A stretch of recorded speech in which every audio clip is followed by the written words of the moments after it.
I invite in the chair Shri Pramod, former chairperson CERC. I would request you, sir, to kindly join on the dais. And audience, please give him a round of applause and welcome. Thank you. Please come.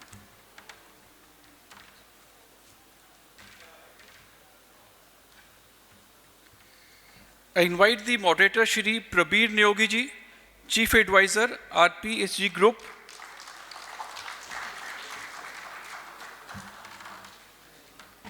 And we have the other members, Shri K.R. Jyotilalji. So request you to join on the dais. Then we have Mr. S.P. Sibaprasad Kar, CGM Finance from TPCODL. Welcome, Sibaprasad, sir. Mr. Satyendra Pandey, member GERC.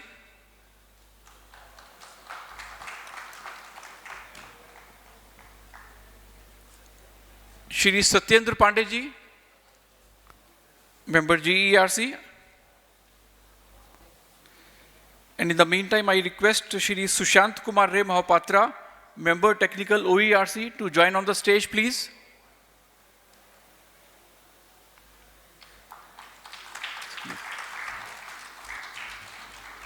Shri Arup Ghosh, non-executive director, TPDDL, TPCODL, TPWODL, TPSODL, and TPWODL, sorry. And now I invite Shri Tarun Katayarji, CEO, Tata Power Trading Company Limited, to join on the dais.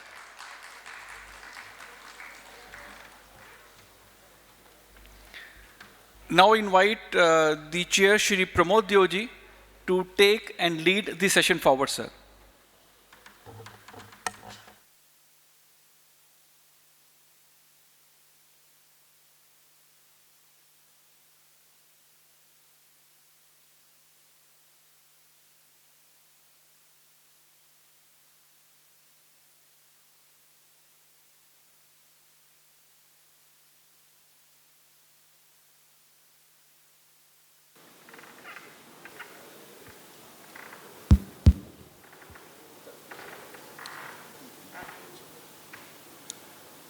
I think this is the last session, so I think now attention span also has become very short. So we'll have to, I think, wind it up quickly. Otherwise, we will not have anybody participating here. Only we will be sitting on the stage. So given that, I'm not going to take very long. My main point is, we have been talking of reforms.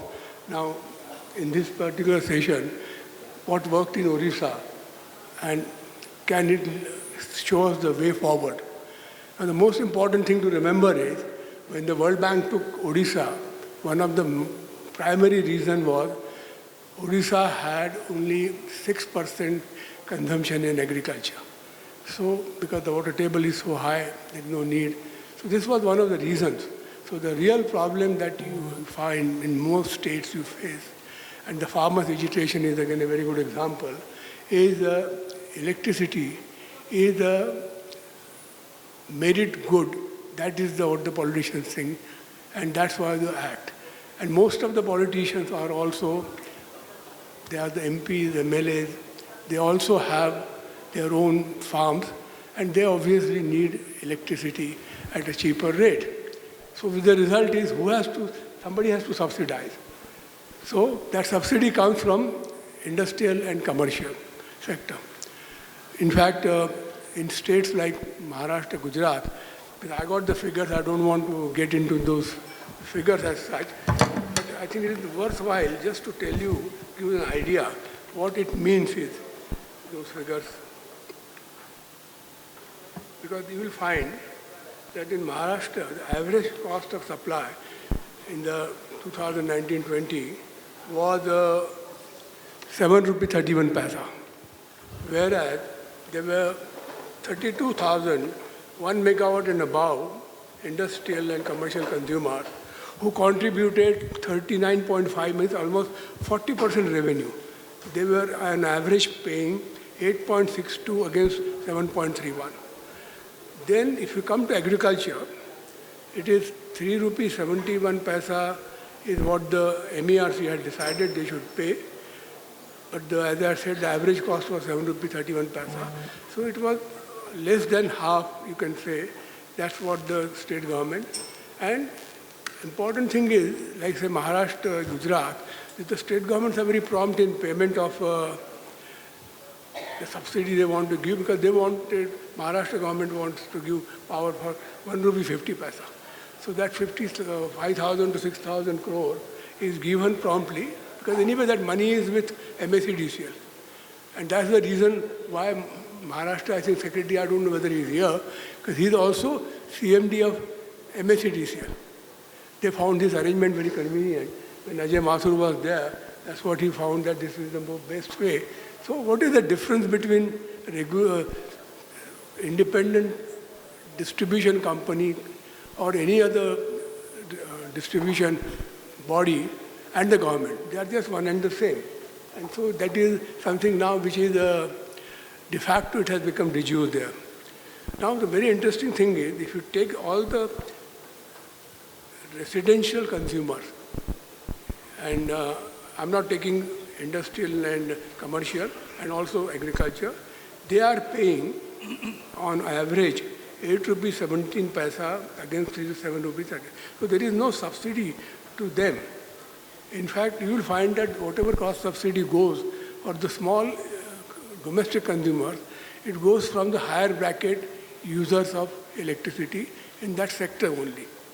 So the real problem we have is agriculture, and that's why morning the minister touched upon it. And he said that now in future we will go for solar. So that was a very valid point. So now whatever exercise you may try to do, how are you going to overcome this political issue? Because you may talk about revdi culture, but this is a revdi culture which is ingrained. And all your legislators are the beneficiaries. So this is my main point I want to start with. I could go on further this thing. So with the result, then also the other issue comes is, because we have the unions, they have been opposing it. And they all are saying that, look at India's green revolution, it was because of this electricity. Well, it is true, it was, but what has happened, what havoc it has played, we have seen. And the farmers' agitation is a very good example, where Prime Minister Modi, he had to retreat. So that being the case, it's a very difficult issue, whatever model you try to adopt. How are you going to address that? Because either the state governments have to give this money and make the tariff such that it is not paid by other consumers. So that means any model we talk about, separation of carriage and content or anything, is not going to work. And one of the reasons that you will find Odisha was selected, that told you, was that Odisha has very small this thing. Next they took Delhi. But Delhi is urban area. That's not a problem. So if you are asking private sector to get into distribution, obviously rural areas will not be taken by them, and they cannot be given also, because it's so difficult. Because in the rural areas, the local politician decides how the transformer will be loaded. And because last 2 years, because of COVID, I lived in a village near Alibag, so I know how the situation is. So that being the case, how are you going to address this issue? So I think this is for the panel. So I thought that I will just start with this and leave it open. And now I'll hand it over to moderator, who is a veteran in this field. Thank you. Well, Mr. Deos certainly is a much more senior veteran, because he has spent a lifetime in this sector, and he has been in the state, he has been with CESC, and obviously he has been in the administration. Just to set up the context, and we know that we are at the tail end of the day, and I must congratulate the organizers, because we have a fantastic set of speakers here.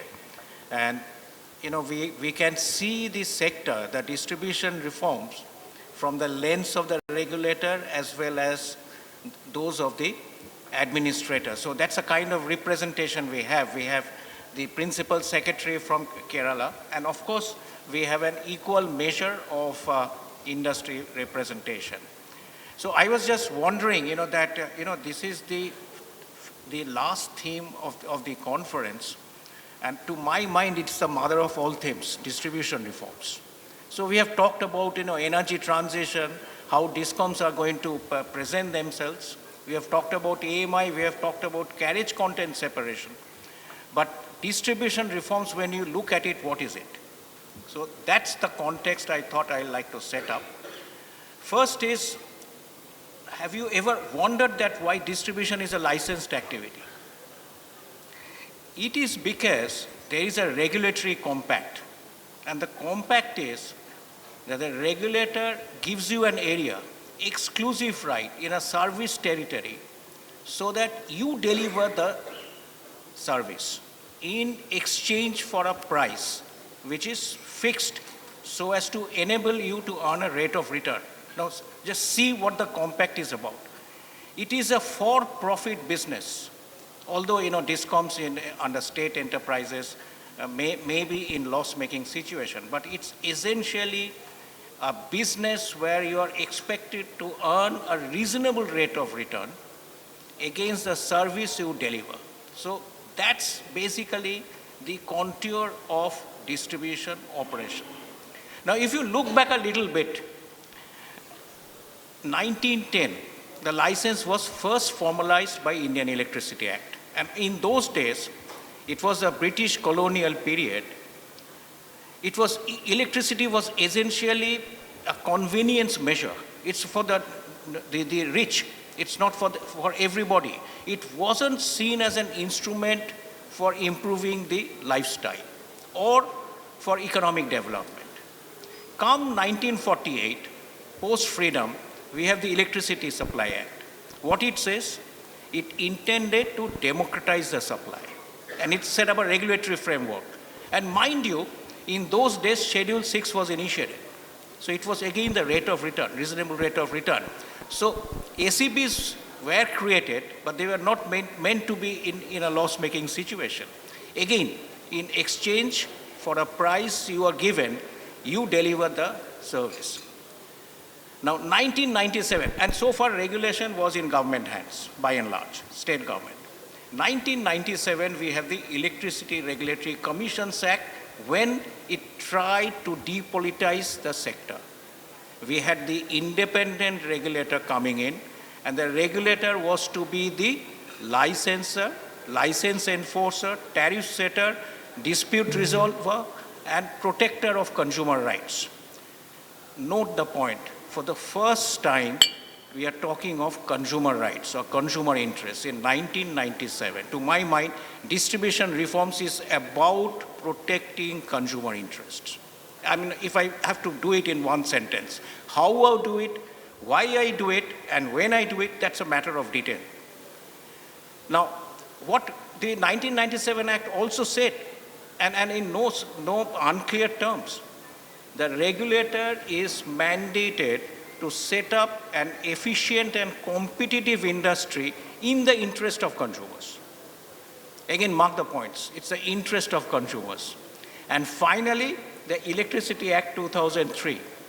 It subsumes all existing legislation. In the statement of objectives, one of the key points it mentions is protecting the interest of consumers. And finally, it says that there will be unbundling, corporatization, transfer scheme, etc., so that you create a platform for privatization. So essentially, when we talk of privatization, carriage content separation, everything is a means to the end. And the end is satisfying the consumer, if not delighting him. And why in UK, the retail competition has progressed? It's because, they kept on revisiting the process. They kept on making the mid-course corrections, because in the interim, any steps they had taken in terms of service quality improvement or price advantages, if they had not worked out in the favor of consumers, the process was revisited. That's why they have moved on from RPI minus X to RIIO, which is basically a matter of details I'm not going into. So that is the background. Now, if I say that, our context is essentially setting up distribution reforms in the context of protecting consumer interest, then let me try and say that this is how we can see through the lens of a few pillars. One is, are distribution reforms having the socio-economic impact in the sense they are meant to be and what they should be? See, how reliable is our power supply? Today, unreliable power supply causes 4% of GDP loss. And in terms of reliability, our rank among a host of 137 countries, it's 80. So first is the socio-economic impact in the context of reliable supply. Two is, Mr. Deo mentioned about it, tariff reforms. We have high electricity prices hurting the industry as well as our exports, and we also have affordable concerns at the bottom of the pyramid. So is our retail tariff construct in the right direction? Third is technology aspects. What innovations, what creativity we are bringing into the network in order to make it more modernized, more automated, more resilient, so that it is fit for purpose in the context of energy transition. And lastly, how are we able to promote private participation in the interest of competition? So on these four pillars, I'll ask the panelists, to give their views, and also to my chair to intervene as and when he feels appropriate. But before that, since we have our own homegrown success of privatization in Odisha, may I request Tarun Katial to present the theme to kick off the session. Let me just add one thing. Very important point. Electricity Act 2003, you have to read the preamble. And in the preamble, it doesn't talk about privatization. It fights shy of doing that. It talks about competition. Whole idea was competition will come with open access. And with the open access means that the industry will have choice to buy electricity from anyone if they find that SEB or whatever the Discom price is not affordable. So that is the essential thing. Then because of the UPA, left parties, 2003 very clearly said subsidy shall be eliminated. So that was replaced. It will be reduced and then the percentage was that. But which section will pay that subsidy is not mentioned. And if we really want to compete in the world, industry has to be given electricity at the cheapest rate, which is the case in all developed countries. So this is the most important point. Thank you. Thank you, Chair.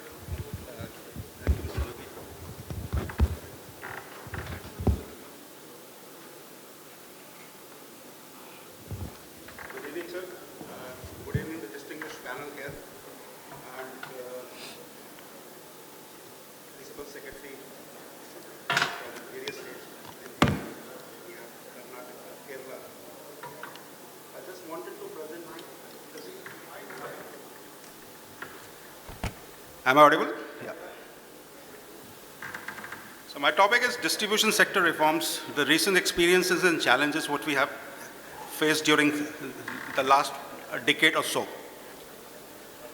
And I covered it into 5 pillars basically. A glance on the distribution sector reforms. Odisha model basically we talked about in the morning. I think the Honourable Minister talked about how the Odisha reforms have definitely helped this last stakeholder, the end customers. Franchisee models in various states, we will take a look on those. Privatization, which is a new initiative by the government of Ministry of Power. Privatization of UTs, which is underway, and then moving forward on the way forward on the retail competition. So legendary, if we talk about we have been seeing the reforms driven from the government of Ministry of Power, predominantly Government of India. It's basically through government schemes and budgetary support, whether it is RDSS scheme, Uday, IPDS, DDGI, or any other schemes for that matter. And this has yielded some results, and probably there are something which is still missing on those, specifically when the schemes like IPDS or RAPDRP were rolled out.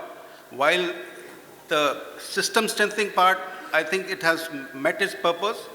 The IT technology part, the IT's and automation, SCADA and automation, I think it was implemented in various states, but it has a different level of maturity in most of the states.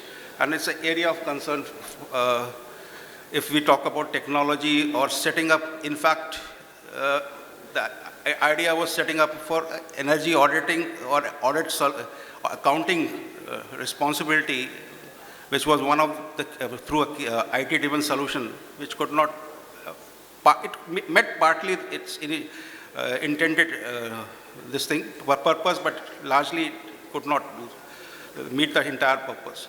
Other way of reforms is, I think we have 2000, when we started with Odisha reforms. Then there was I think Delhi reforms which came after that. And I believe after that there was a decade where we haven't got into privatization mode at all, or PPP mode at all. We invented a new model which is a franchisee, input-based franchisee, distribution franchisee, and I think we tried various models. Yes, there was initial success to those models when we started off, but later when we went into rolling it out on a pan scale, on a large scale, I believe only those players who were there in the industry itself as the electricity distributors, they could only sustain those models, whether it's Torrent, CESC, or Tata Power for that matter. The other players have actually vacated, who came into this distribution franchises, have even vacated those spaces basically. And the future lies basically on the, how do we bring more competition? How do we break this monopoly in the distribution business? So a lot of discussions have been done on this. A lot of reform areas have, thinking has gone, and I think the earlier session was one of them when we discussed about separation of content and carriage. I think as Mr. Nyogi was mentioning about the pillars of reforms, I think Odisha has a reform story. They have really defined what they intend, what was the objective of their reforms, technology intervention, necessary capex to be brought into the system, how do we improve upon the networks, recovery of the past areas, loss reduction, which were different in various. South Goa was the highest, I think, the losses, and the others was also above 20%, 25% loss levels. Improved services to the customer base, and professionally managing all those Discoms. And of course, the customer is at the center of all these initiatives. I think one of the important things which is predominant from the Odisha experience, I think defining the structure, transaction structure was very, very important. And I believe Government of Odisha, OERC Regulatory Commission has done a splendid job in defining the framework, the transaction structure for this entire process. Whether it's a government participation where 49% stake was with the government, and we have Chief Secretary of Odisha on the board, or chairing all the boards, all the 4 boards. This also allows complete oversight from the government side on the distribution business as such.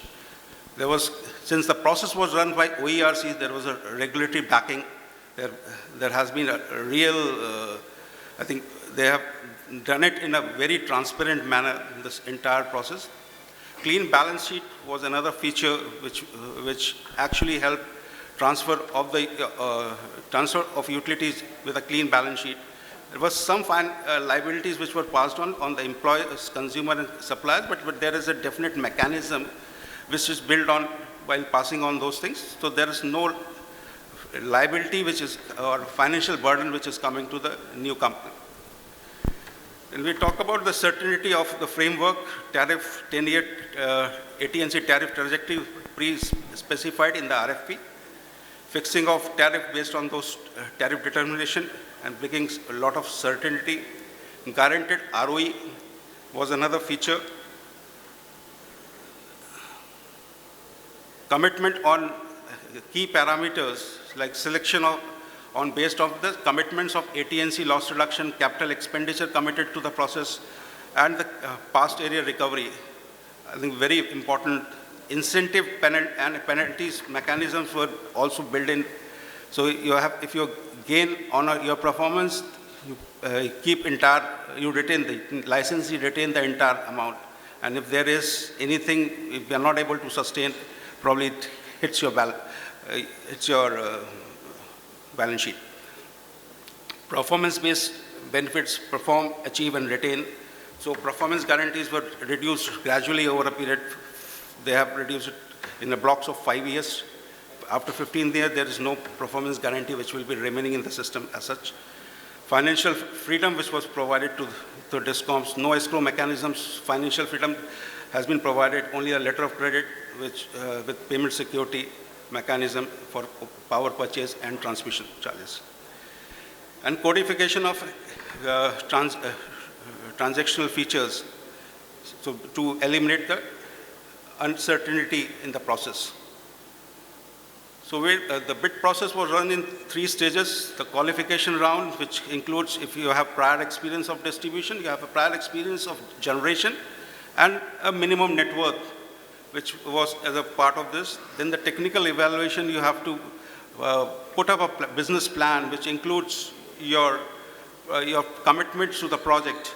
And basis this, you have a 75% marking on this. If you are able to cross that 75% barrier, then you are able to qualify for the financial rounds. And the financial round was based on the reserve price specified, and your bidders have to quote reserve price plus a premium. The reserve price includes ROE component, while premium does not include. That's the way it was designed.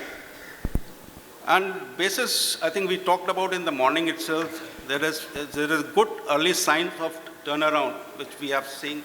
Typically, this is for a TPCODL. We have for other 4 Discoms as well. If you see the TPCODL, there is in the morning itself, I think Honourable Minister also pointed out there is 5% reduction from the opening in the first year itself.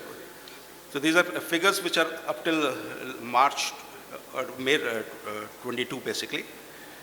And we have already spent around 750 crores in the short period. So other 3 Discoms, they are equally performing well, and there are early signs of turnaround.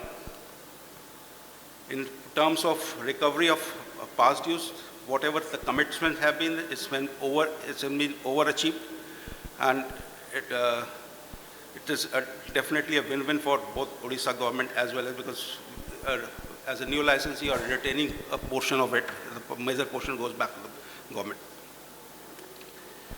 So early signs of turnaround also include sectorial reforms like bulk supply purchase and transmission invoices paid within 2 days to avail rebate. It has not been a culture in many of the states as of now. And I think this is one of the important development which has happened over the period. And constantly timely payment to generators, to the bulk suppliers. Then there has not been any tariff hike last year, while there have been a lot of capital interventions which has taken over a period. There is a lot of collaboration activities which has happened during this process, or this last 2 years, we talked about in the morning itself. And this entire journey would have not happened without a government support. So government of Odisha had been supporting the process. Like we talked about in the morning, they have been trying to get us through RDSS scheme as well going forward. while being a private TAC, we will not be entitled to do so. And they are also helped us out during the cyclone periods. They have definitely helped us to put up resources to get this system up in a timely manner.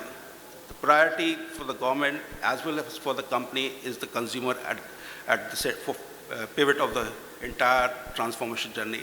So whatever it has to be done for the enriching the customer's experience has been what been tried and efforts have been made towards that. So just a list of existing licensees which have been there in the sector. Most of, I think this is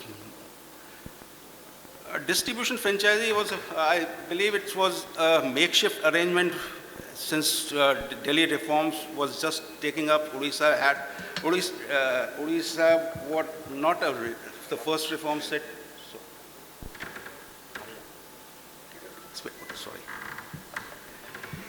So I'll skip those slides. I think I will come to the distribution franchisee basically on most, as I already said, only those companies which were there in this business were able to sustain this business. Otherwise, most of this, they are not been. Of course, I don't think I need to repeat upon the difference between the PPP and DF comparative. I think most of people are aware of that. This is just a small comparative on those. Specifically, the government oversight doesn't remain. That's the key. And dividends and the profits are not passed on to the customers. On the privatization of UTs, basically, this has been taken up recently by under Atmanirbhar Bharat Abhiyan, and we have seen two of them, Daman Diu, the other Nagar Haveli, and Chandigarh getting privatized. While Chandigarh is yet to start its operation, the other has just started it. Lakshadweep and Puducherry are the one which are under bidding stage as of now, and others are expected once these two get close. On the way forward, in the view of retail competition, I think Chair touched upon the Electricity Act 2003. The entire gambit or the thought was the important line is through their own distribution. The distribution of business has to be done through their own distribution system. And that is something which has been challenged, and probably the proposed bill in 2021 and 22, distribution licensee word has been replaced by, licensing has been replaced by registration, and the regulatory framework for ensuring non-discriminatory access for network distribution. And on further on, the proposed bill on 2022, which is already placed in Lok Sabha and is referred to the standing committee, will remove even the requirement to have their own networks. So minimum area of distribution also gets changed with the proposed amendment, and probably this will be a blessing in disguise. The challenges proposed in the retail competition is power procurement, establishing a robust energy auditing system, mechanism of allotment of PPAs to new company, clarity on consumer switching framework, and defining metering business framework in the parallel licensing. Thank you.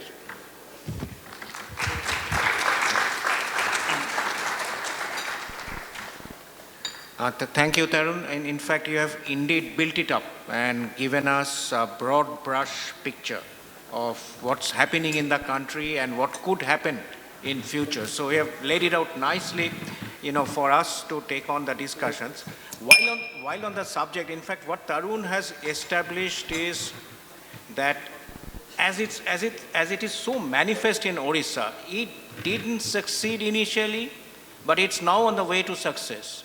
And if I may say, the defining structure is the transaction. That's the point. And it's a transaction structure, mind you, which saw Delhi through. And Delhi also had the advantage of transition finance in some form, right? So these are the characteristics, which need to be ensured for privatization to succeed. Like it was said in one of the previous sessions,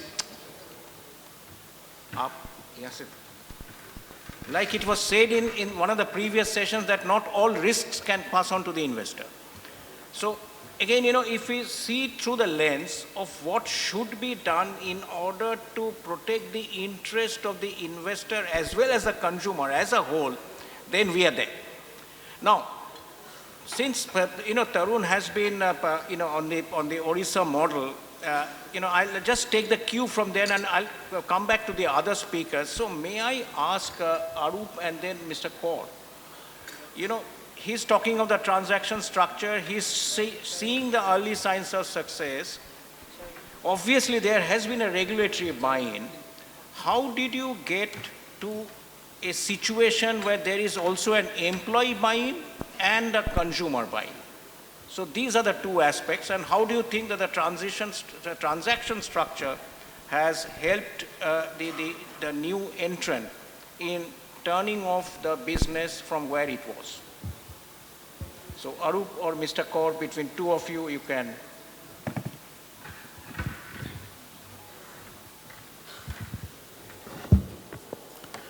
Good evening to all. Respected dignitaries on the dais, all the participants, ladies and gentlemen.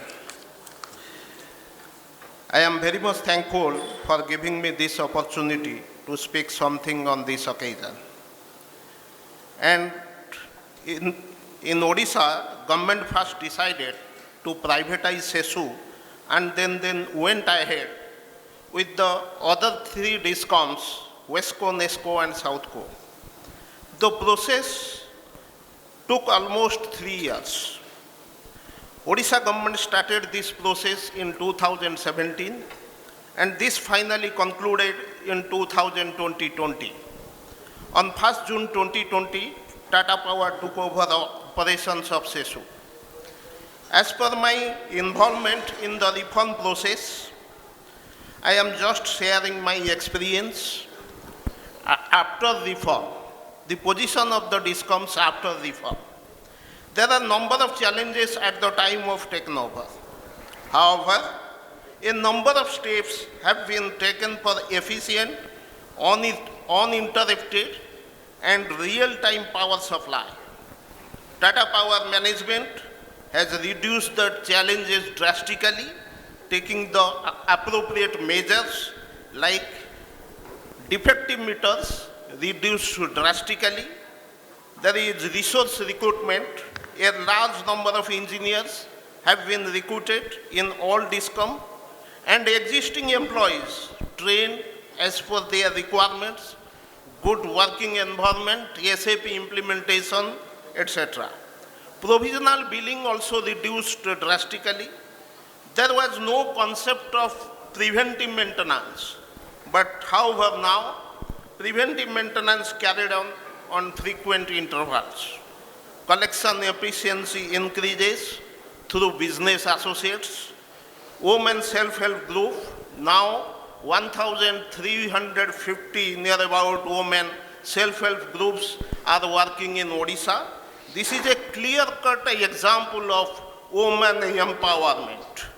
So, bike squads, our Discom teams, departmental staffs are also working to increase the collection efficiency.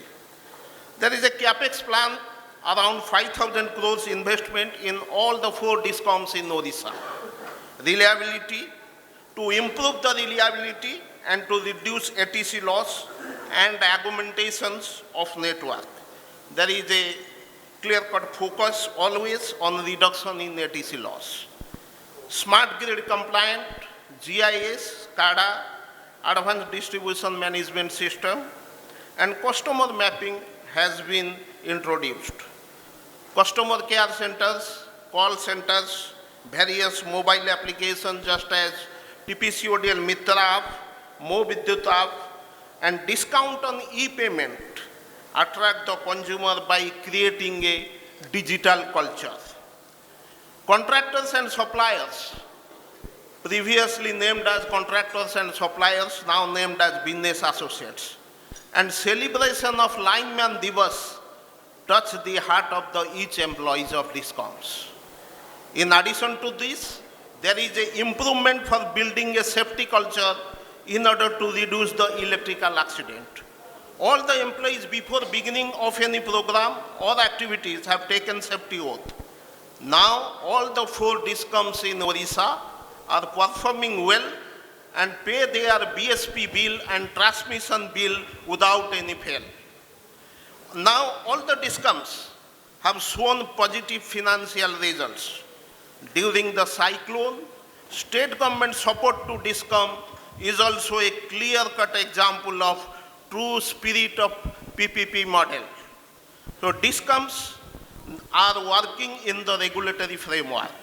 Its purchase price and sales price both are fixed by the regulator. So to exit in the distribution sector, only performance improvement is required. The central government and state government are also investing a huge amounts of common man's money in this sector through various programs. Only to expect that such investment will contribute to the progress of the nation by which the people of this country will be benefited. So, as a Discom employee, we must implement the program as per the guidelines properly. Recently, we have closed RAPDRP project by which the loan of 168 crores has been converted to grant. So this is a great impact on the financial position of the Discoms. While we are executing the project, we should take insurance coverage of all the materials. Mr. Kaur, a little faster because we have to cover other speakers. So a little faster, please. 3 minutes. Huh? Okay, sir. The distribution segment will be financially and operationally viable only when the energy actually consumed is metered, billed, and electricity charges are collected in full. While the billing and collection efficiency of the distribution companies have to improve substantially, they have also to effectively tackle the theft of electricity. In this regard, the empowerment of energy police station is also required. Some of the challenges are still exist and create obstacles in the performance of the Discom. Number one is replacement of defective and electromagnetic meters. Consumers are reluctant to do so. Door-to-door collection are more expensive. Consumers' awareness is highly essential to make payment in the online mode. The employees now, the employee strength under the business associates are much more higher than the permanent employees. So they may demand for a regularization in their service. After taking over, all the Discoms in Odisha are progressing. Our performance is also improving day by day. Still then, there are some lacunae in the field of safety, achieving ATC loss target and financial control. So we must, and the main challenges is that customer satisfaction, because wants are unlimited. So we should maintain a good friendly relationship in every situation. We should join our hands to perform better. United we stand, divided we fall. अकेले हम बूंद है, मिल जाए तो सागर है. And अकेले हम धागा है, मिल जाए तो चादर है. And अकेले हम कागज है, मिल जाए तो किताब है. अकेले हम शब्द है, मिल जाए तो सुंदर रचना है. And अकेले हम ईंट है, मिल जाए तो सुंदर इमारत है. जीवन का आनंद मिलजुल कर रहने में है. So the distribution sector is the most vital power sector. If the distribution sector does not become financially viable, the transmission and generation would be seriously affected. It is therefore necessary that all-out efforts should be made to strengthen and to ensure the financial viability of the distribution sector. For this to happen, the power utilities should be allowed to operate on commercial principles. In other words, the cost of generation, transmission, and distribution have to be recovered from the beneficiaries. Discoms are taking steps for the overall economic growth and development by facilitating reforms, industrialization, urbanization, and improvement in the standard of living. The benefits of economically viable power sector will pay long-term dividend in Odisha's transformation, contributing to rapid economic growth and attracting private capital, bolstering the Odisha government's vision, New Odisha, Empowered Odisha, and Atmanirbhar Odisha. So, last but not the least, my sincere request to all be cheerful always. As Chanakya said, आपका खुश रहना आपका दुश्मन के लिए सबसे बड़ी सजा है. Thank you very much.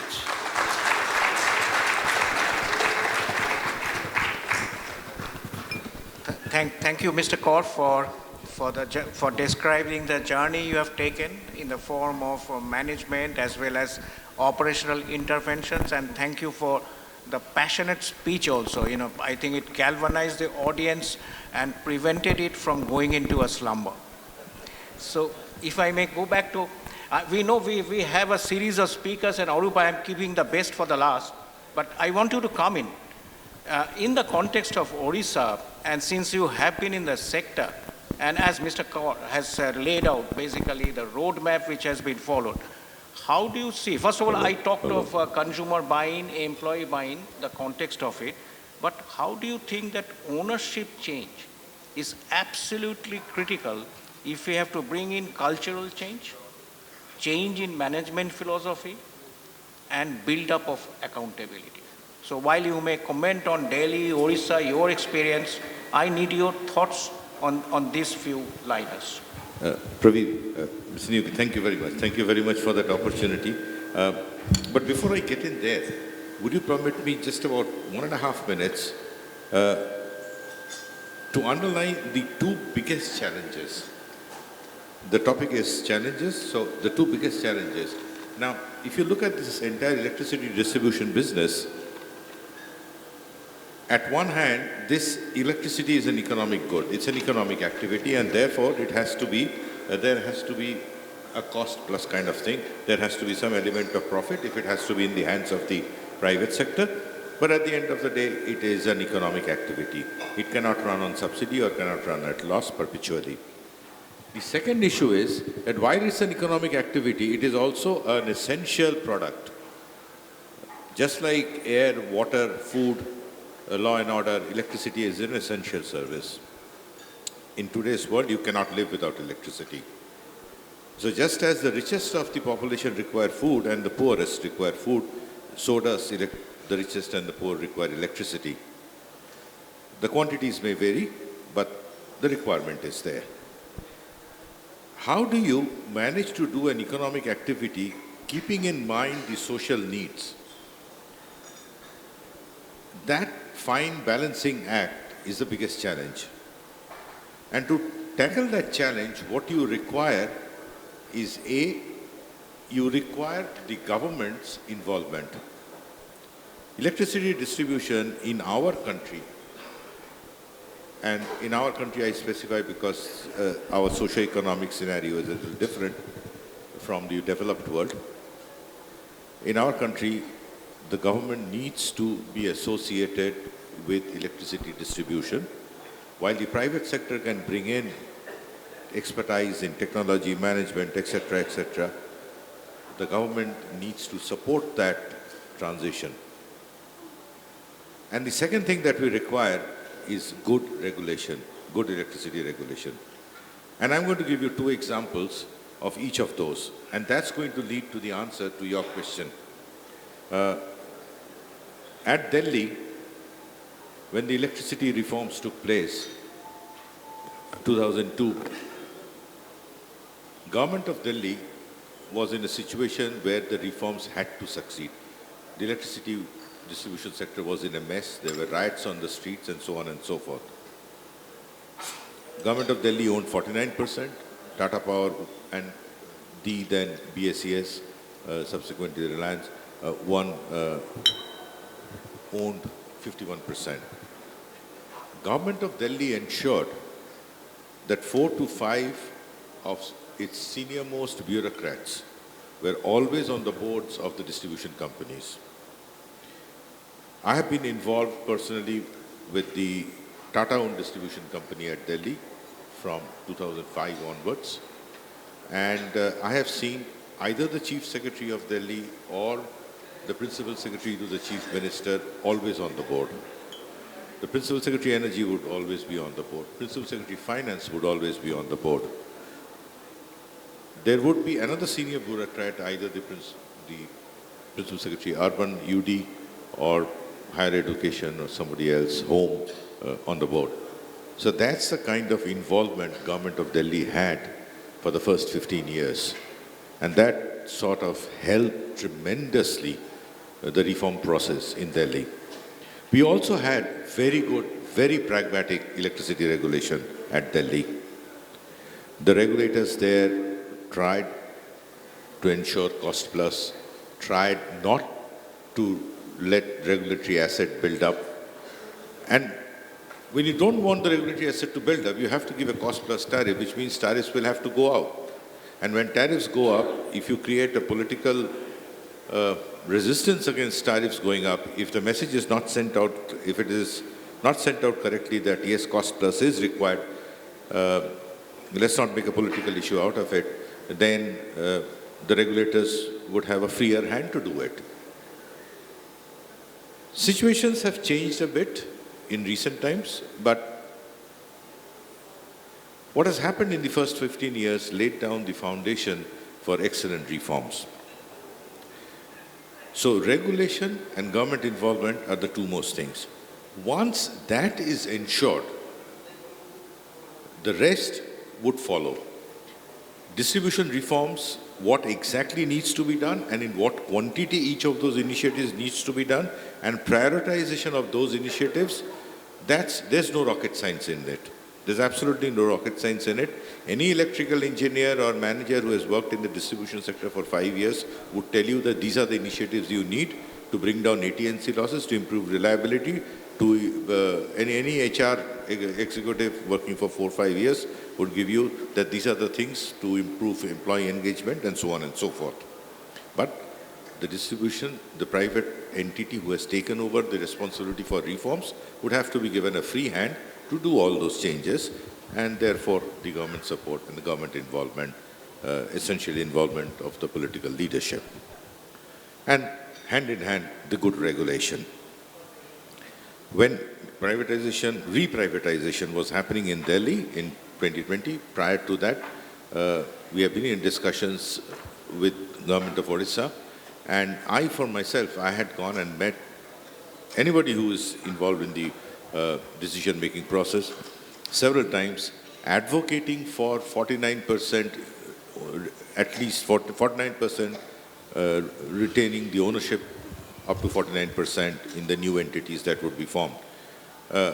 I explained, whatever I said now, I explained all of that to Government of Odisha at various stages, and one reason why there is early signs of reforms in Odisha with all the 4 distribution companies is because the government is involved. So government has to remain involved for success to come. Once a business-like environment is created, which is protected from political interference and supported by proper regulation, management of the new Discoms, which is getting reformed, would have a free hand to improve all aspects of management. And one of the biggest, and utilization of all kinds of resources, financial resources, technology resources, so on and so forth. And one key resource is human resource. Now, there are 3 specific things that needs to be done for human resource improvement. One is obviously training so that skills can develop. Skills and abilities need to be developed. The Discoms, most of the Discoms, and what we saw in Odisha as well, there has been lack of, in absence of any other word, I'm using the word lack of adequate training, adequate skill development, etc. So that needs to be done. Along with that, business processes needs to be re-engineered to make it more efficient. When both of these things happen, then would come the third stage, which is empowerment. The moment you start empowering your front officers, empowerment down the level, down the hierarchy, with adequate controls, which business process reengineering would have brought in, you would find ownership emerging at all levels of the organizational hierarchy. And let me give you an example of that.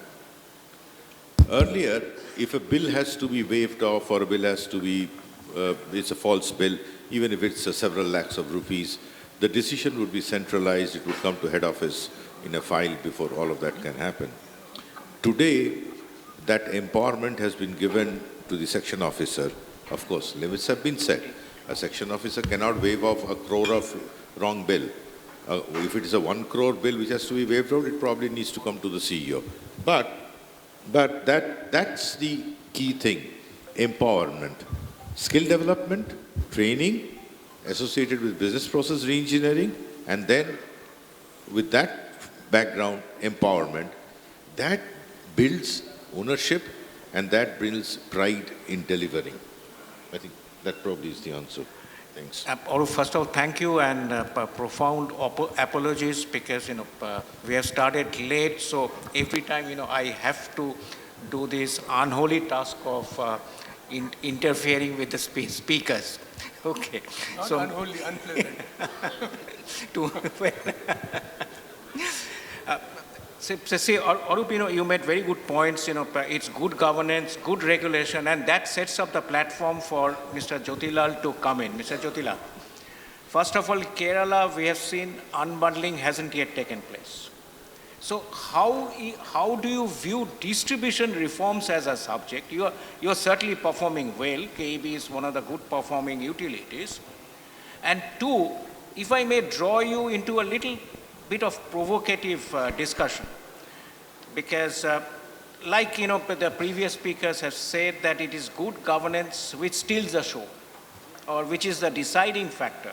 In fact, I had the opportunity of going through a paper which basically assesses the performance of Italian electricity utilities. And they are saying that in regions where the government is effective, responsive to consumers, and ensures the rule of law, utility performance is better than in other regions. So Kerala is at one corner of the country, but at the same time performing well, bringing in new distribution resources, in the sense that Kerala is pretty much optimistic on rooftop solar, etc. So you're looking at that seriously. So from your lens, Mr. Jyotilal, how would you position distribution reforms, and how do you see that Kerala is positioned?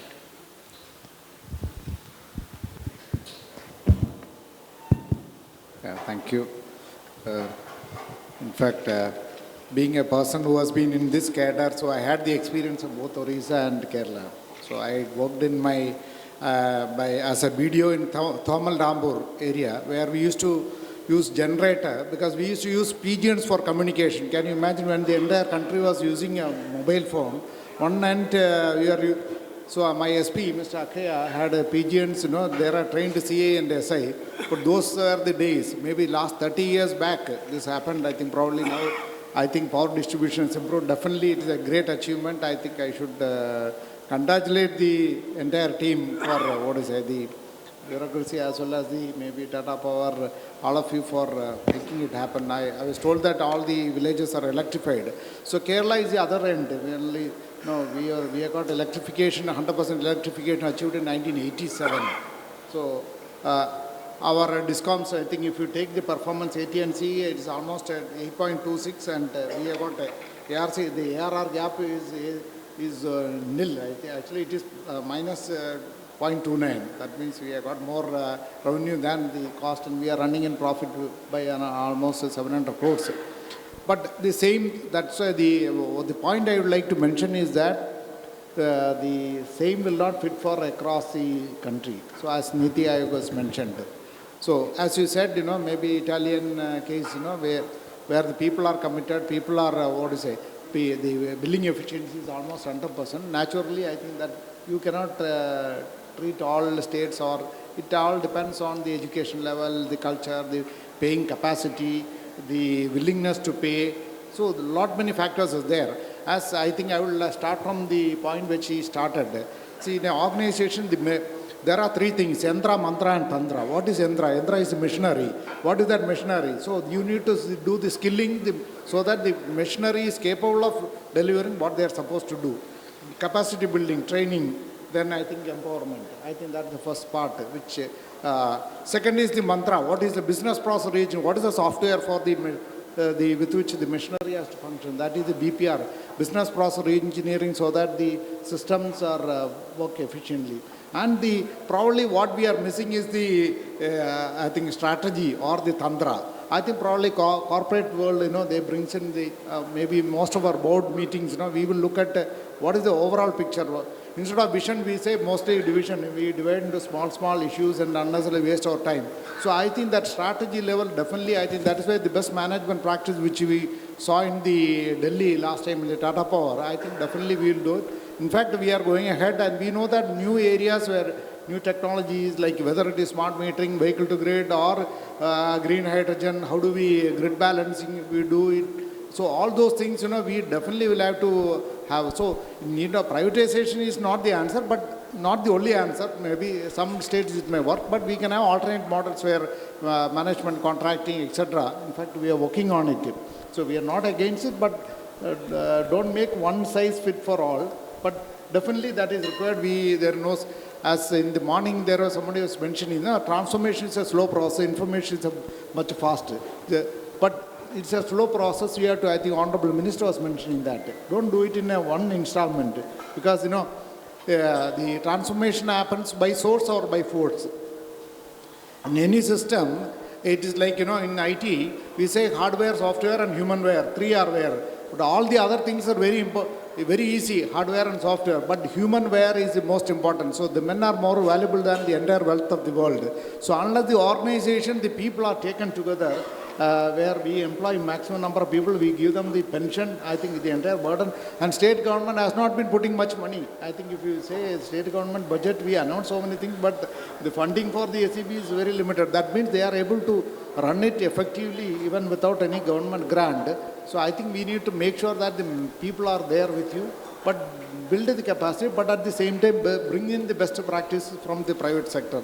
I think that's what. Then one more important thing which we learned was the customer relation management. This is, citizen-centric approach is not there. Generally in government, we say apply, no reply. So it's only instead of appointment, mostly they give disappointment if you call. So, but that is one thing which we learned. Tata Power has done in probably here, and where the customer is the king. So how do you give better service, better quality service, better quality of the power? As my old professor, Mr. Srinivasan, used to mention that he was doing actually superconductivity research. He used to do exact time when he has to get the result, or crucial time the power goes off. That means it comes back within a second, but even that 1 second, that means entire, so the quality of the service and quality of power, both matters. I think that is where I think we can take, maybe in new technology areas, we should adopt best practices. And so that's why RDSs we are not against. We are going ahead with partial turnkey for maybe we manufacturers actually, transformers. So we are using up to 30% is allowed. So we are going ahead, and maybe we will work out which are the areas which needs improvement, especially the strategy, skilling, maybe BPR. So I think that's a good thing. We are working on it. Thank you. Thank you, Mr. Jatilal. And see, what you have talked is absolutely smells of a corporate culture of building vision, mission, and strategy in those steps. And the important point, the differentiating factor you mentioned, that when the population is literate, it makes a difference. And that's possibly one of the reasons, why you have been able to make consumers willing to pay. So that comes from inside. It's kind of an inner realization that I'm willing. The ability to pay comes later, because that depends on how you set tariff, what the ecosystem is like. But the willingness to pay is basically your understanding of the situation, that this is a service that needs to be paid for. So that's an excellent point you made. May I just pass it on to Mr. Pandey? And in Gujarat, in fact, all your 4 Discoms are right at the top, whichever is the rating agency. So this time also the first 4 positions after the McKinsey report are held by the Gujarat Discoms. So what is the mantra? What is your secret source of success? Because you have been certainly doing distribution reforms, keeping your consumers happy, and the regulatory decisions have also been forthcoming. So Mr. Pandey. Thank you, sir. So far as success of Gujarat Discoms, either private companies or state government companies, is that the Commission is framing the regulation very proactively with consideration of the situations and position prevailing at the relevant times. In Gujarat, all Discoms are A-graded by the Government of India Credit Agency. The Commission passing the orders, tariff orders, particularly distribution is one of the key component of the power sectors, either generation, transmission or distribution. We consider all costs are recovered through the consumers. Recovery of the cost by the distribution licensee is one of the important factors which lead to whole sector viability and success story. So for recovery of the consumer tariff from the consumers by the distribution is one of the important factors, and affecting factor that to the recovery is either billing efficiency or billing cycles or revenue recovery by the licensees. So far as the Gujarat Discoms is concerned, the Commission has continuously since 2000s, after enactment of the Regulatory Act, continuously monitoring and providing the directives and also monitoring that the licensee efficiency will be improved on all aspects, not only on technical, only billing cycle or commercial aspect, but technical side also. And due to that reasons, at present, the losses of the 3 distribution licensee are at par or nearby, we can say the private licensee at nearby the 10% or something, which consists of the agricultural load also. So agricultural load, as already stated by Pramod Dev sir, that in state also 2 licensee area, particularly UGVCL and PGVCL, are substantial more than 45%, and revenue realization is very less. But in UGVCL area also the losses reduced to the extent of 12% to 30%. Only one area there is slight higher losses, and due to that is the geographical conditions. And 2 other license area, particularly DGVCL and MGVCL, the losses are also quite low. So once the losses seems very low, it seems that the revenue realizations means cost of supply, which is important factors, average cost of supply and average cost of revenue realizations are very near. So it lead to prove that the licensee are working very well and their strength will be remained properly. Second thing is that the Commission is also passing tariff orders and true-up order from time to time in prescribed manner as far as possible within 120 days, that is 31st March of the financial year. So the first day of the next years, for 365 days, the licensee are capable to recover the charges from the consumers. So recovery of the charges, if any order is delayed, and it affect to the revenue of the licensee. If 1 month is delayed, the licensee is deprived from that part to recover that part of revenue. Second thing is, Commission has also framed out the fuel cost adjustment formula and quarterly reviewing it and quarterly pass on the incremental cost is there. So incremental cost is allowed to be recovered by the licensee in a stagnant manner. So the burden of the creation of unrecovered amount, which is legitimate their right to recover as per the statute, is not affected, and they can recover the price of the legitimate for discover fuel cost adjustments at timely manners. And consumer are also not burdened with timely payment by them for the incremental cost. And it lead to situation that there is no regulatory assets of the distribution licensing in the states. So this is the main important factors. Moreover, while deciding the tariff and while passing the capex or by the license to the licensee by the commission is scrutinized in depth manner, and also while approving the capex, it also indicates that if we are allowed X amount as a capex for improvement of the systems, you require to achieve the efficiency by way of technical or commercial way. And by that way, the efficiency also increase, and licensee are capable to supply the power at the same price by incremental capital cost. And the benefit of the same is also passed on to the consumers. So in these situations, the commission is already continuously monitoring the part of the licensee and also given freedom to them. Moreover, the commission also provide the facts, some incentive or capex, just like a demand side management to bring the efficiency. So licensee also promote to carry out certain type of works. Similarly, by way of installation of rooftop or distribution solar systems, the efficiency will be improved as the losses are reduced because the generation is available at the consumer place. So such type of steps taken by the commissions, and also licensee are improving the same things. This is the reasons it will be the licensee of Gujarat are performing quite well. And now looking to situations, as the topic is reform of the distribution systems, we have to see that it is a power sectors, it based on the technology side. So reforms are come in three ways. In technology innovation, if any, it lead to the reforms. If legislative actions is required by way of the people requirement, it lead to the reforms. And third thing is, if international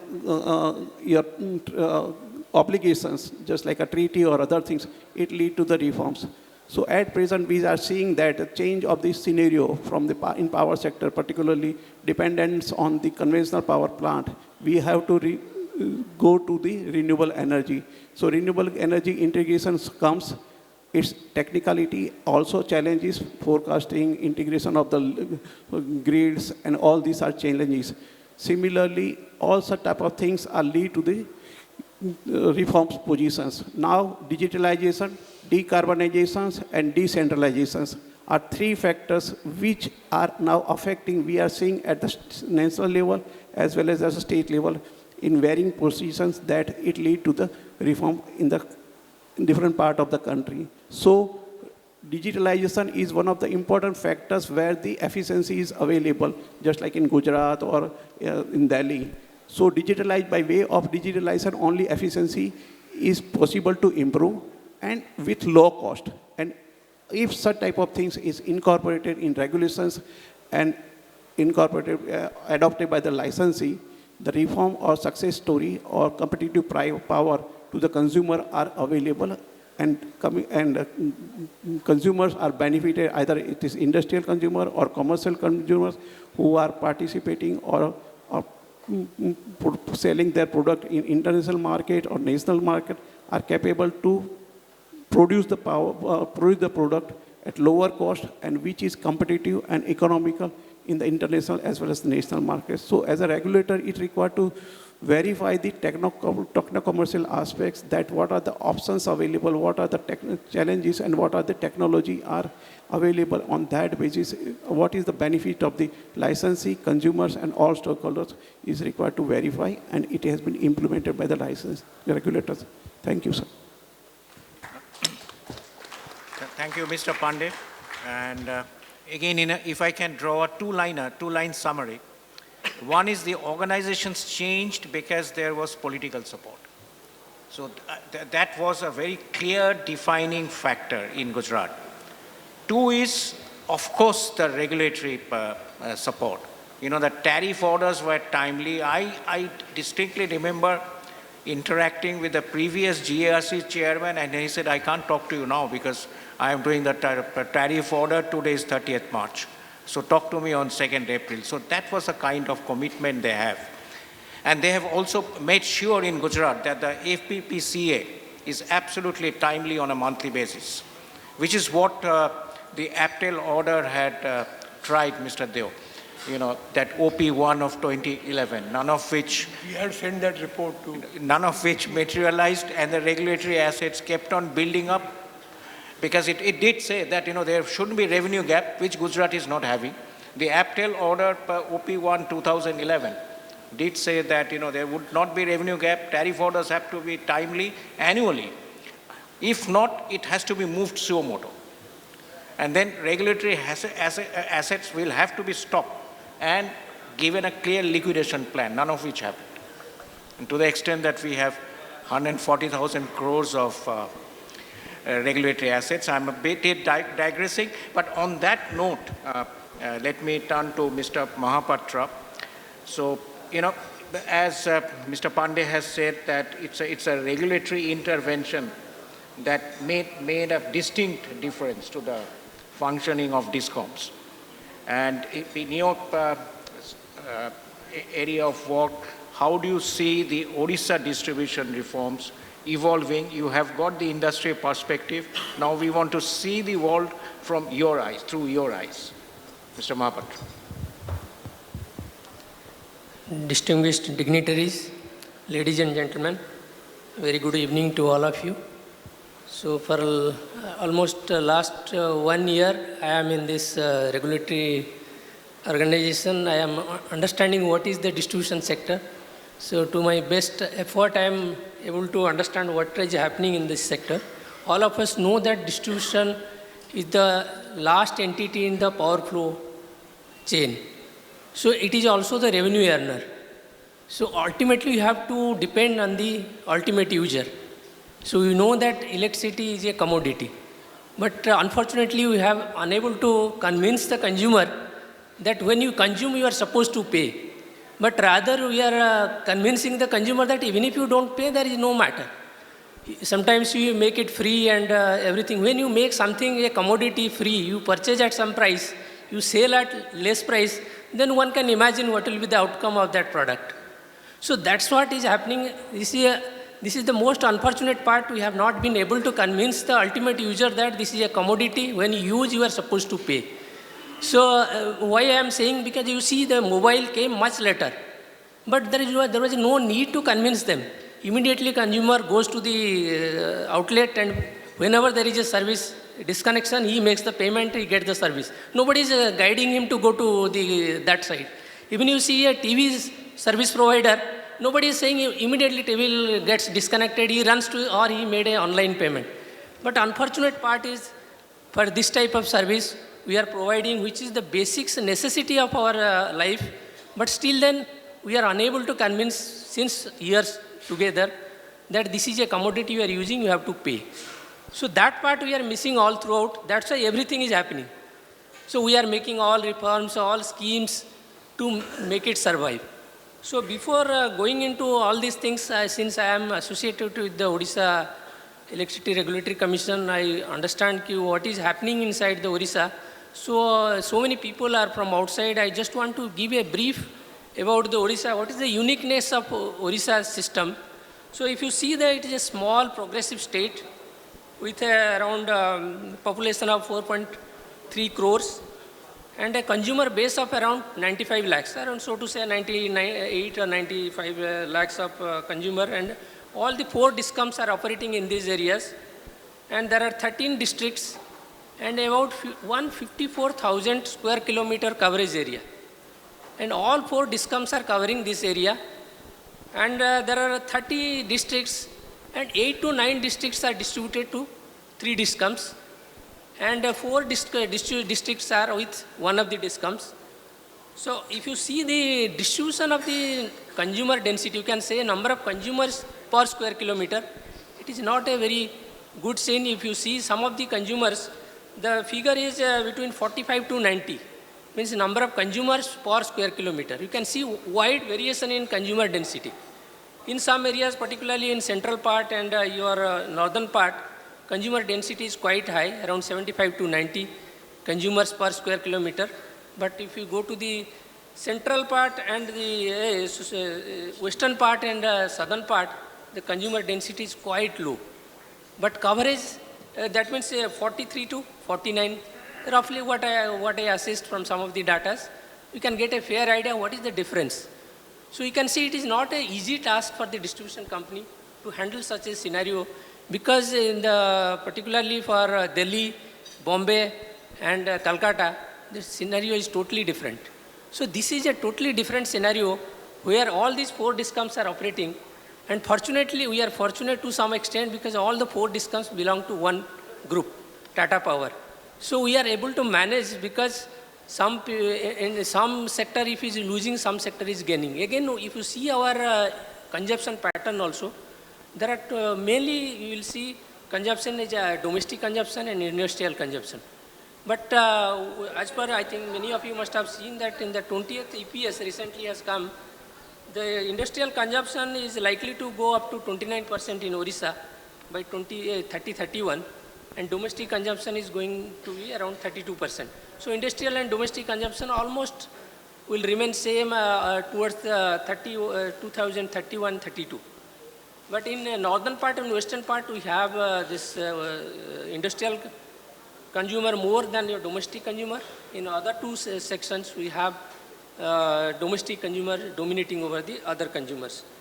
And if you see the generation mix, you have a very peculiar generation mix.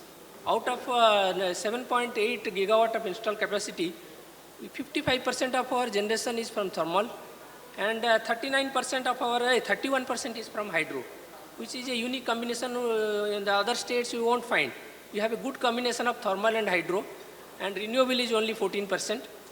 And it is not a renewable rich state, but still then we have a good percentage of renewable contribution.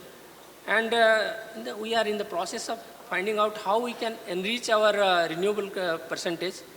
We are looking for floating solar in some of the hydro areas. So even we can go up to 500 megawatt or so. So that proposal is there, because we are not a renewable rich. Whatever best possible way of exploiting the renewable source, we are trying to do that way. And if you see, our peak demand is not much, it's around 6,000 megawatt, and energy requirement around 30,000 million unit. So which is likely to double by 31-32 as per the CA EPS report of 2020.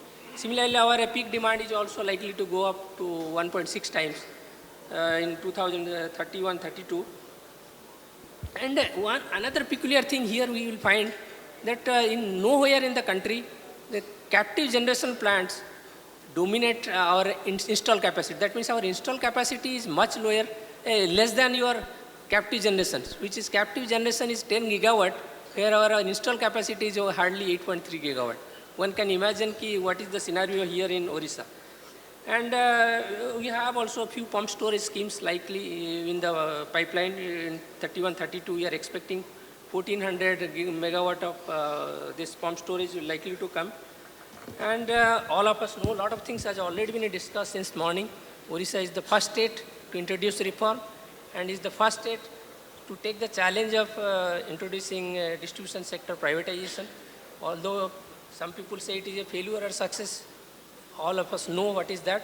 Anyway, again after more than 2 decades, around after 24 years, again we are trying to enter into that area, again go for privatization with a hope that this time the things will improve and people will get uninterrupted power supply and a quality power supply at a reasonable rate. So we hope that the baton is with Tata Power, and they will meet our expectation with their lot of experience in operating in Tata, in Bombay and Delhi. So then I have a few more points just to bring to your notice, because unless we know all these facts, you cannot see how the distribution sector is operating in Odisha.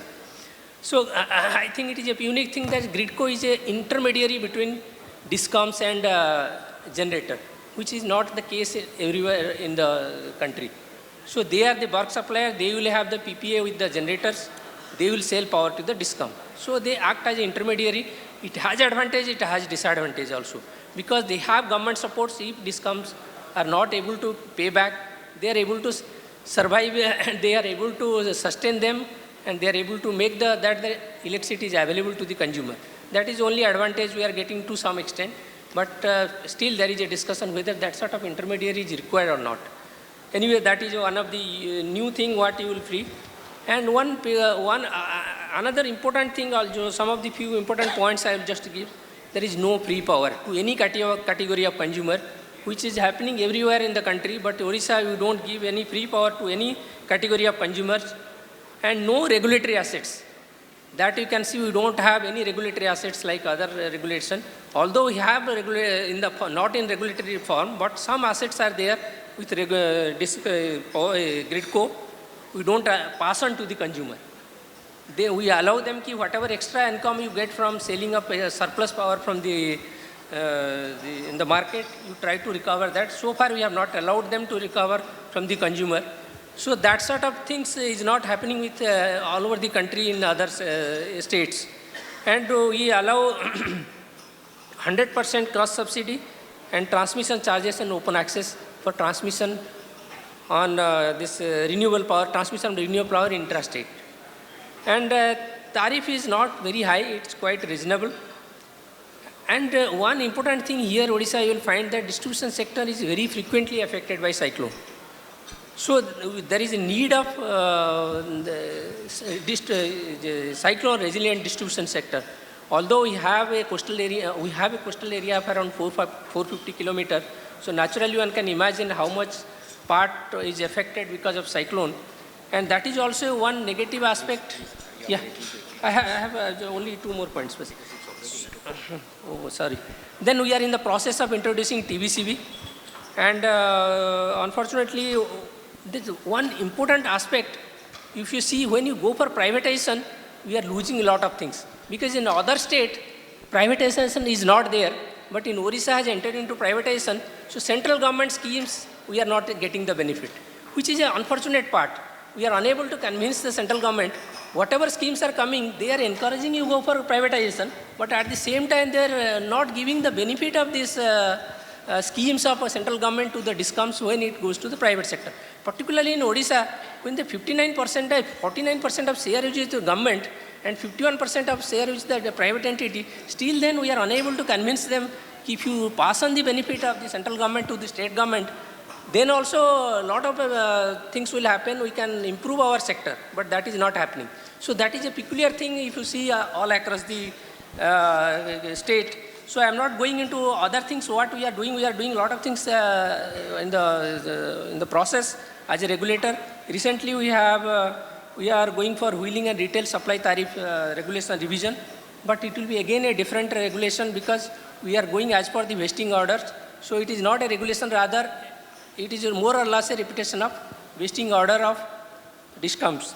And we are probably the few states where we are introducing net metering, gross metering, and virtual net metering, and group net metering, which will be a very, we are also processing the microgrid concept in remote areas, particularly in the southern part of Odisha and some other part where there is no connectivity, and it is very difficult to extend the distribution sector to that end. So we are unable to maintain the voltage level. So that these are some of the points I just wanted, what is the uniqueness of Odisha. And in the process, we are also emphasizing the distribution company as a regulator from the investment from a systematic way. We are enforcing that they should do whatever investment they are doing, let them do it in a systematic way, so that after 5 years, we don't expect that whatever invested has gone, it is a waste. So we enforce them, let them go make a systematic study for next 5 years and plan their investment accordingly. That is our main focus, and we are focusing on metering, we are focusing on asset mapping. All those things are, many things have already been discussed. These are things also we are emphasizing as a regulator on the distribution sector. So one important thing also we are expecting, that is the standardization and standard specification. That part also we are enforcing in the distribution sector. It was a story in other sector like generation and transmission. Now we are enforcing that standardization has to come in distribution sector. So we have also enforced the standardization and standard specification. Also Tata is also going in the similar line. So we hope that things will, all these efforts will work, and we will come out with success with all these 4 Discoms working in different areas. Thank you. And thank you. And once again, once again, I have to do the unpleasant task of interrupting the speaker because the speakers have so much of depth and so much to say. But I won't go into the details, what Mr. Mahapatra said, but, the end point I want to pick up from where he left is when the regulator has optimism, industry has hope. I think, that is the broadest context. So, the other thing is, I must say that the audience has no alternative but to stay tuned, because on my right, we see the situation in Odisha where the regulator says that, it's so difficult to make the consumer understand that electricity is a commodity and it is to be paid for.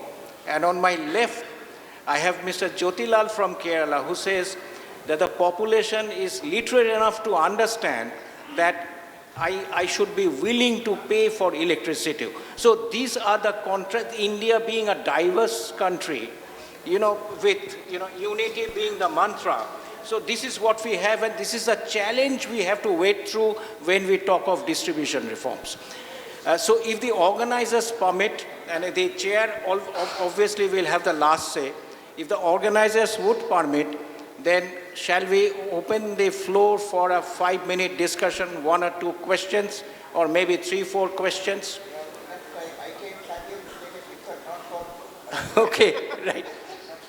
But you need to take picture of the contrasting styles of the speakers, which is possibly you have missed. The way they have come out, with blazing guns. But the floor is now open, so maybe we can take 2-3 questions because we will never have the galaxy of speakers we have on the stage. Yes, Sanjay. So, a very enriching session, and I must thank all panelists here. I think, Prabir, the point you touched in the very beginning, and when you narrated all acts, it was the customer service. I think in this country, we are over-obsessed by AT&C loss. A Discom is to be privatized because it is loss-making. The moment we touch that narrative, we forget everything. The point is, distribution companies should be run by government or not is the basic, even it is profitable. We have seen in case of telecom, the advance of new companies have helped customers. We have seen aviation sector. We have seen banking. Any service which is hardcore related to customer service need very deeper level of engagement. And the ecosystem of government right now is not supporting. Either it is to be changed or this model is to be changed. Irrespective of loss level is 100% or 0%. I think the moment we touch this customer service part, it becomes quite clear that the private sector brings efficiency and should be there, irrespective of any model. If I think we focus on that, and when we go to different states and talk this point, they said political will is not there. A very generic answer, political will is not there. The question comes, who is to generate political will? It's a private sector who has to generate. It's the bureaucracy who has to generate. I think both have failed in this mission of generating political will.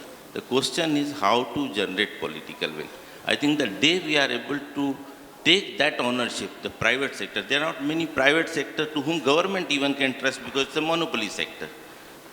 I don't think there is enough, I would say, the kind of energy or whatever word you want to use for the bureaucracy part, which is able to generate that political will. But I think the distribution sector reform which still has not taken is because there is lack of private sector enthusiasm to generate that, and it is not there in bureaucracy. I'm sorry, bureaucrats are here and I'm saying this word, but I think we failed to generate that political will, and that is why distribution reforms are not there. Well said. In fact, so I talked of consumer buying. So how does it happen? See, there are so, we talk of political buying, but mind you, if there is consumer buying, if there is employee buying, the pressure will build up bottom up. So there will be political will. Then the benefits of politics will lie in satisfying the populace, right? Now, You see, what you said, it reminds me of something IMF had said long time back, that economic reforms, distribution reforms included, will fail or even be reversed if they are not understood, believed, and accepted by those who are impacted by the reforms. So you have to basically bring in that it's not really, the tariff would rise or tariff will come down, but it's the quality of service I will give it to you, which in turn will improve your quality of life. So it's a kind of social, economic upliftment, all taken together. Tariff comes later. And that, like Arup said, the tariff will also be supported by some kind of economic principle. You have to do, which Mr. Devo has done, you have to do broad welfare study, so that the economic impact on the poorer, weaker cross sections is not felt that way by, again, socializing the cost. So there are mathematics, Bangladesh, Sri Lanka, they have much more higher progressivity in tariff within the same consumer class. They talk of intra-category cross-subsidization, not inter-category. That's the difference.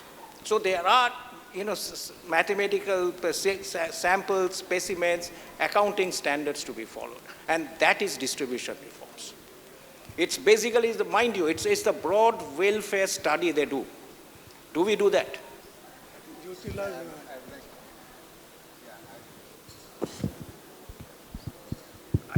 The private sector is value creation. We do mostly value transfer model. Because we started the first PPP airport in the country, now it has become a model, PPP, that was started by the people, but I think though we didn't go for IPO, where we could have got maybe 3 times the share price would have gone at least minimum 3 to 5 times. But we didn't go, we are still keeping it, but I think it is performingly much better than most of the airport authorities' airports. But we have got 32% stake. Now, the point I was coming to say, the people, as you said, we are saying demand aggregation. Once I think our batchmate once he has come to Kerala, I think was the Chief Minister of now Delhi, Arvind Kejriwal. See, a leader is one who aggregates the demand, a discontentment, because maximum human beings are discontented, so the demand who aggregates is the leader. So unless there is a demand from the people, people also get what they deserve. So we, as a bureaucrat, our role is what we cannot do the aggregation of demand. Naturally, when the time comes, as the Honourable Minister said today morning, it's a slow process. Transformation is a slow process. When the system demands, he was telling the younger generation who wants to have better quality service, better quality power, naturally the demand comes. Who are like my coconut climbers, he use WhatsApp Pay or what is a Google Pay. He sends, so the people are educated, they have reached that level of maybe social status. I think naturally they will start demanding. So demand generation and aggregation of demand is the key in a democracy, decision making, not by bureaucrat. Thank you. Any other question here? I just want to generate a discussion on this. This is not a question and it's a kind of a response. When we say that it is the consumer satisfaction or the consumer service which is the prime most, there is no denying the fact. Because as a consumer, you and me are entitled to have a service which we should be getting, an uninterrupted power supply.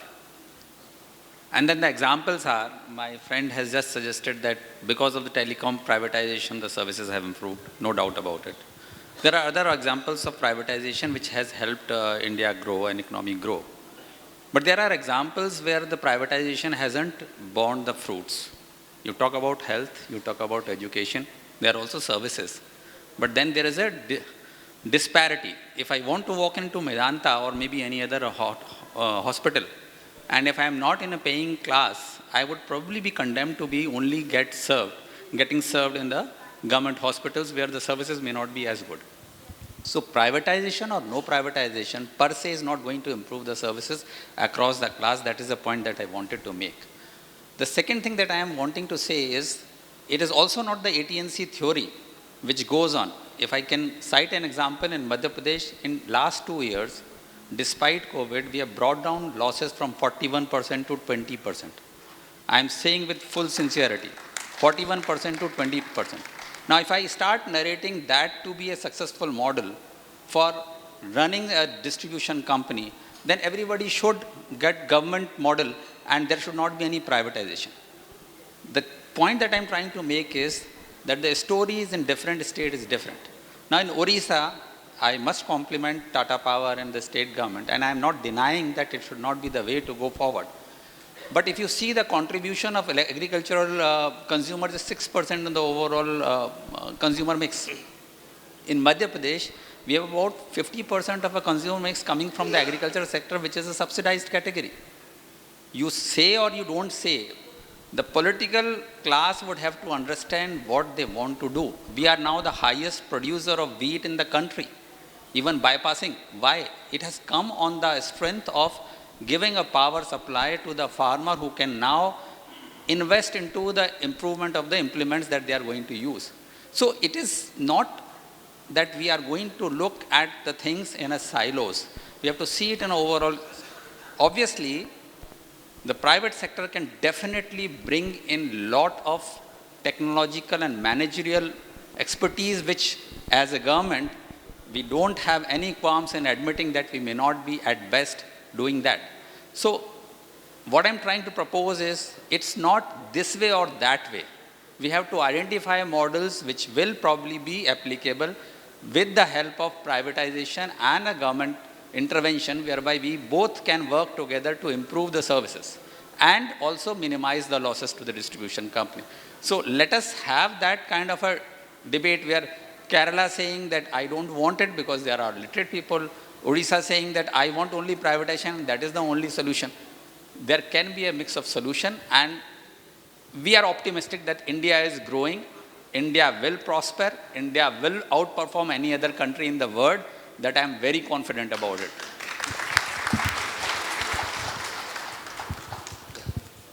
Yeah, in fact, just to add, privatization is just a means to an end. It's one of the steps. So we are not saying that, one size fits all. No. Like Gujarat is also a good example, right? The good thing of privatization is that the money that government spends on an ailing sector can be transformed for better purposes, including in setting up the social infrastructure, which the country badly needs. It's education, primary health, and sanitation. So that's where the government money should go, not in running for-profit businesses. That's something I thought I should mention. Yes, Rahul. So building on this point, I think public versus private is a bit of a red herring, because it comes back to what is the objective function we want out of them. It is not that we want St. Mark's or St. Market. It's that balance. And the best example for this would be, we heard banking, we heard so many things, Sanjay, that you said, but post office. You've had courier companies come in.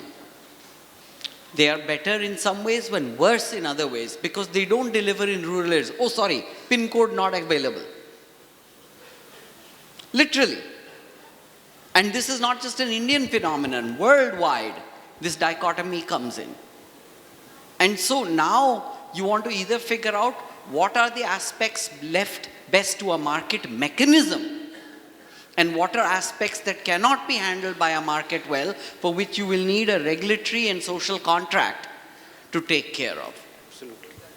Absolutely, and that's why this session is about distribution reforms and not privatization, right? Privatization is one of the steps we have seen how effective it's going to be in Odisha, how effective it has been in Delhi, right?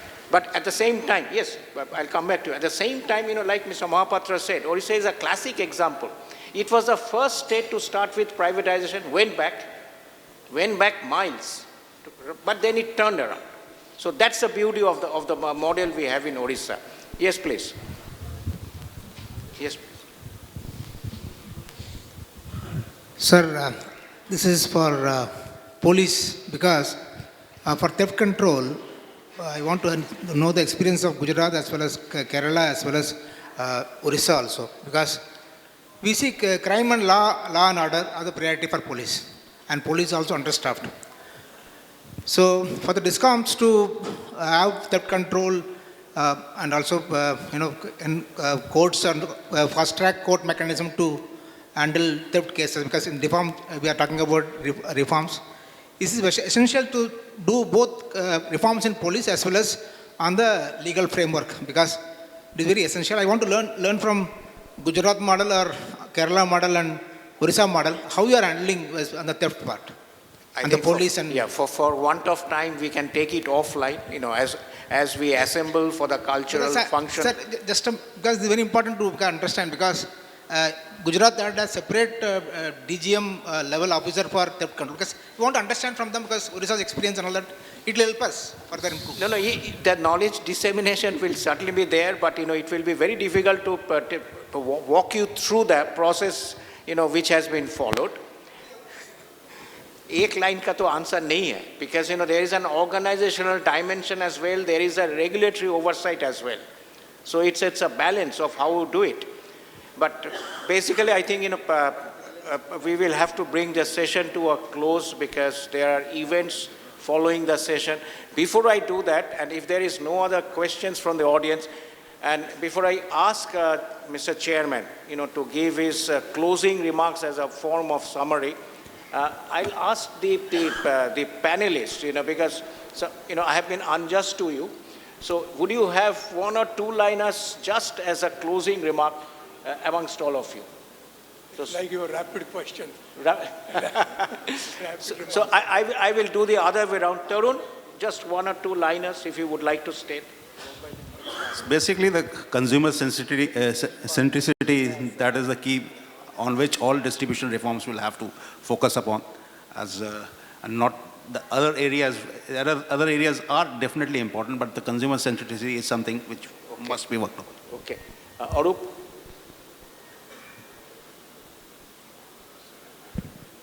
Yeah, hello. Distribution sector reforms is all about giving quality electricity at a very reasonable price. And all of that can happen. Privatization is just one tool. There could be several other ways of doing it. It can remain in the public sector and it can be done. Separation of carriage and content is one way, possibly one way. So,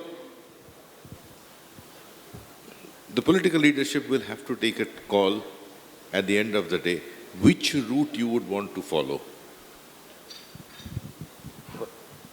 Mr. Pandey?